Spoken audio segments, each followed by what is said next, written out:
So stop. If you want to make wealth, stop buying sneakers first and listen carefully. Here, what you actually buy. First, buy time. Delete the apps and say no to the random plans and protect your money. Broke people spend time and rich people invest it. Sales, skill, coding, trading, editing, one skill and master it. Buy distribution, followers, branding, network. In 2026, attention is money. If nobody knows you, nobody will pay you.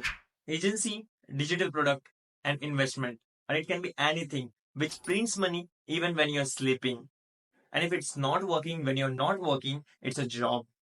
So switch it. Fourth, buy a ownership, buy equity, asset, or a piece of business. Employees work for the money, but owners make their money work for them. If you don't know what kind of skills you should learn, comment skill and I will tell you the multiple skills which you can learn and find yourself best skills.